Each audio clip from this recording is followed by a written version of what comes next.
Hello and welcome. My name is Moeketsi Rasidimu, and I will present our paper Automatic Grammar Repair. Our starting point is that grammars are a kind of software, and like every software, they can and often do contain bugs.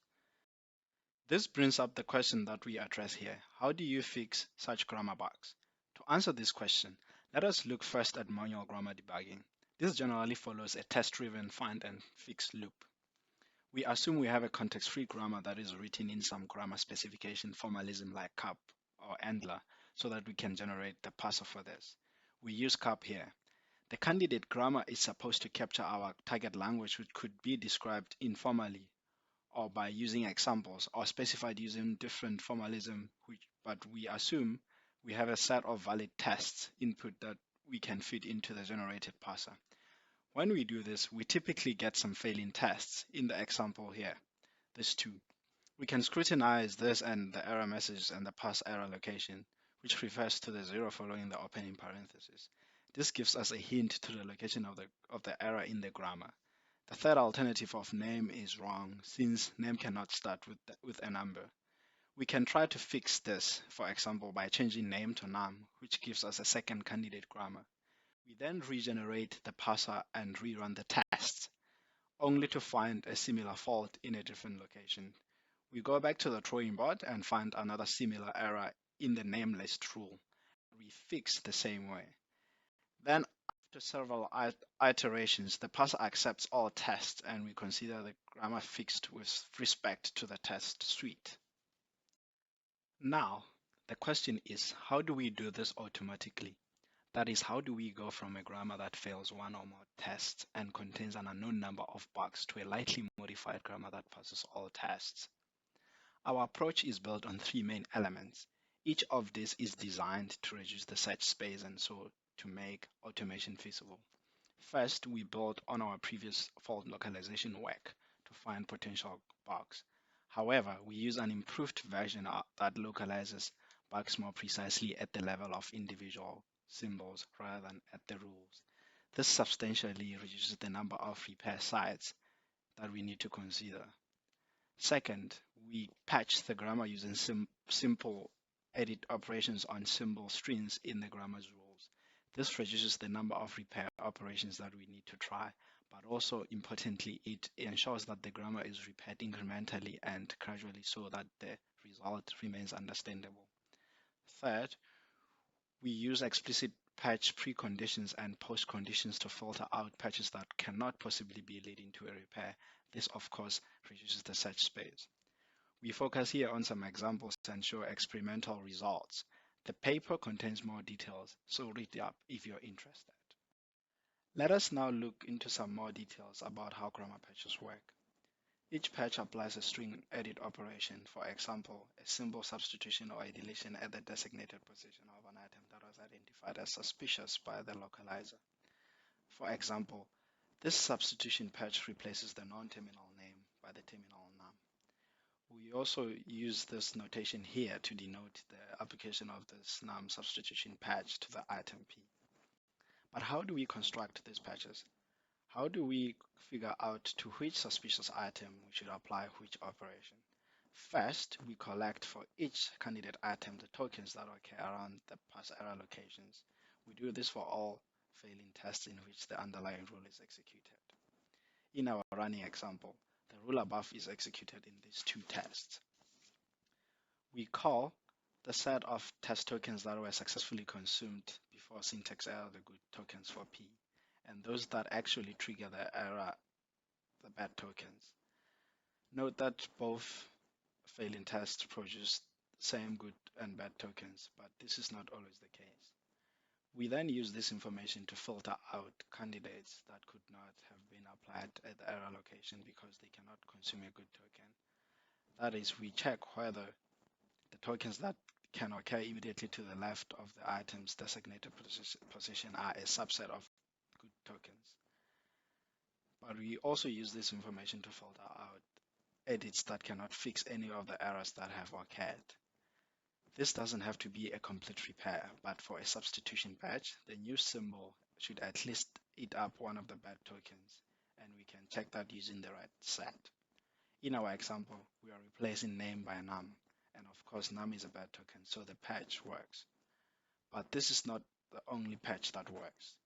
We could also replace name with every symbol whose first set includes num, such as extra or symbol.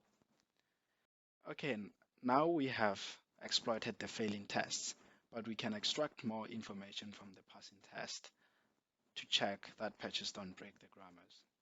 More specifically, we extract all valid bigrams for the test suite, that is, all pairs of tokens that can occur in any valid test.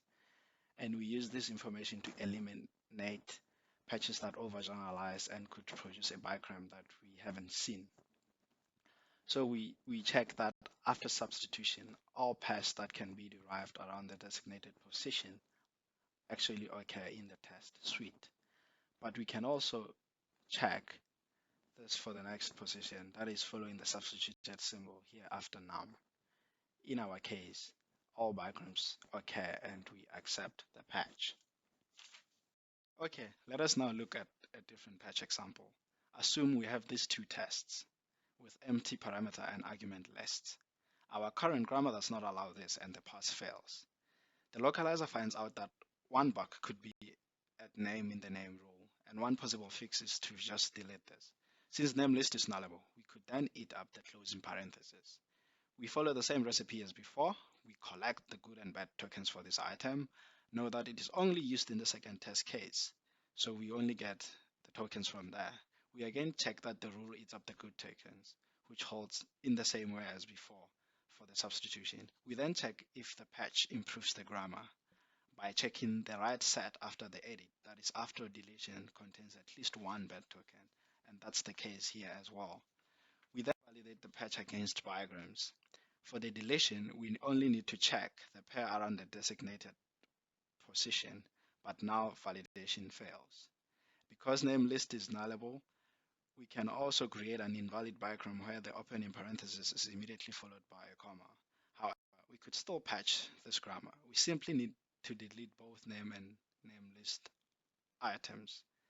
This patch still passes the condition checks, and it now also passes the validation checks because we cannot produce a leading comma any longer. The paper describes a number of other patches and also gives more examples and details, so please have a look if you're interested. So why is this grammar repair useful? We think it is useful whenever we have an initial grammar written by a reasonably competent developer and when we have a reasonably complete test suite to try the repair. One obvious application is in teaching. We can integrate repair into automatic feedback system and suggest candidate fixes to students.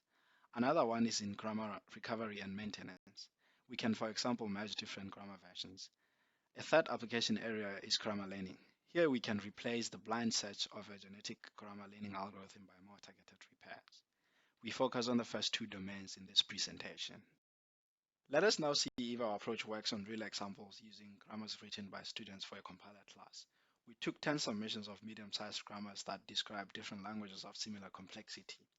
Students always make some silly mistakes, so these grammars contain a few bugs and fail a few tests. And yes, we can automatically fix most of these mistakes in a decent amount of time. We can in fact repair 9 out of the 10 grammars against given test suites. Most fixes are of high quality, that is, they capture the original intent of the grammar. Note that we can handle grammars with multiple faults, which are fixed using a series of transformations that build on each other. So let's focus on 2 examples here. First, we have submission 2 that fails the following 3 tests with the syntax error locations shown in red. If you cannot see them, it is always the first comma in the variable list. The localizer identifies the faulty rule variable IDs in the student's implementation. The error is pretty straightforward. The rule has ident before a comma, so the rule expects 2 identifiers. Unsurprisingly, our approach easily fixes the grammar by swapping around ident and comma in the variable ID rules. The second grammar is a more interesting one. It fails only 7 tests, but it still contains multiple faults in 4 different rules. The failing tests are also structurally more different, as we see here. If we look at the student's attempt together with corresponding tests, we can see where it goes wrong. The grammar does not allow well-bracketed expressions. It does not allow empty argument lists in function calls. and cannot have more than two dot-separated string elements. The bracket fold is fixed in two steps. First, by substituting not with lpar, and then inserting rpar in the next iterations. And two deletion transformations cater for the possibly empty list of arguments in the function calls. The patch in the output rule shows limitations of our approach. It is not the most general repair, but it is consistent with the test. Okay, more details and more examples are in the paper.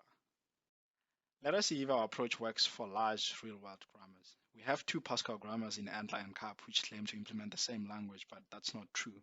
Here we focus on differences in the type structure. On the left, we have an extract of the ANTLR grammar showing type-related rules. On the right, we have the same for CAP. As humans, we can see differences already. The ANTLR grammar has explicit function and procedure types, while the CAP grammar does not. We then use the ANTLR grammar to generate tests from which we repair the CAP grammar.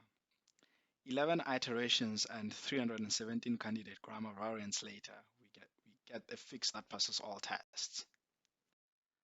To conclude, we presented and described the first approach to automatically repair bugs in context-free grammars. At the core of our approach are, first, an improved variant of spectrum-based for localization that identifies repair sites at symbol level, and second, small-scale transformations with explicit, well-defined pre- and post-conditions to generate patches. And finally, we successfully used our approach to repair grammar submitted by students and mapped one Pascal dialect to another. For future work, we will replace our bigram-based patch validation with active repair techniques, which involves generating tests from candidates and using the target parser as an oracle. We will also extend the approach to other parsing mechanisms and investigate more grammar transformations.